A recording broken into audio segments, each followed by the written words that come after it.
Churros préparés en quelques minutes sans avoir besoin de les faire frire. Une version plus saine mais tout aussi délicieuse que l'original. Ici j'ai un pain de mie et à l'aide d'un rouleau à pâtisserie, je vais pétrir ce pain.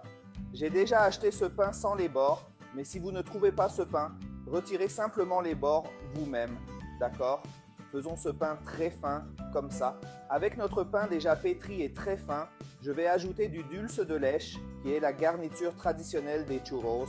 Il suffit de bien étaler le dulce de lèche sur le morceau de pain, comme ça. Ensuite, je vais rouler le pain comme ça, en le pressant fermement pour le fermer, voir à quel point c'est facile à faire, et ça restera comme ça. Je vais en faire un autre pour que vous puissiez le voir. J'ai déjà pétri ici un autre morceau de pain de mie. Il était très fin et je vais remplir celui-ci de crème de noisette. Regardez comme c'est délicieux. Vous pouvez remplir les churros avec la garniture de votre choix. Je suis sûr que vous allez adorer le résultat et vous aurez toujours envie de faire cette recette à la maison. Regardez comme c'est délicieux.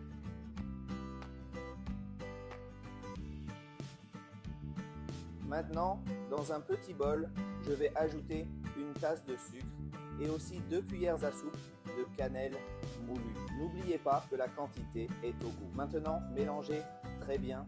J'ai déjà bien mélangé et maintenant voilà, j'ai un peu de lait et avec l'aide d'un pinceau de cuisine, je vais badigeonner un peu de lait sur nos churros comme ça. Les amis, même un enfant peut réaliser cette recette car elle est vraiment très simple. Passons maintenant nos churros dans le mélange de sucre et de cannelle, puis répétons simplement le processus avec tous les churros. J'ai déjà placé nos churros ici dans mon air fryer, alors maintenant fermez simplement l'air fryer et réglez l'heure et la température. Mais avant cela, si vous aimez les churros, laissez-les ici ci-dessous. J'adore les churros. De cette façon, je saurai que vous appréciez cette recette et je pourrai vous proposer d'autres recettes au goût churro, comme par exemple un gâteau churro que je sais faire et c'est délicieux. Je suis sûr que vous allez l'adorer. Maintenant, je vais programmer notre air fryer pour préparer nos churros. Je vais le mettre à 180 degrés Celsius et le laisser pendant 15 minutes, puis attendre qu'il soit prêt. Nos churros sont prêts et regardez comme ils sont beaux. Essayons. J'ai déjà mis nos churros dans une assiette et maintenant je vais les essayer. Si vous le souhaitez, vous pouvez ajouter plus de garniture de cette façon pour la rendre encore plus délicieuse. J'essaierai.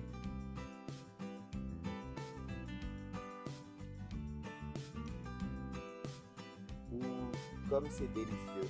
C'était super croustillant à l'extérieur et très copieux. Je mangerai plus. Vous pouvez le faire et vous allez adorer.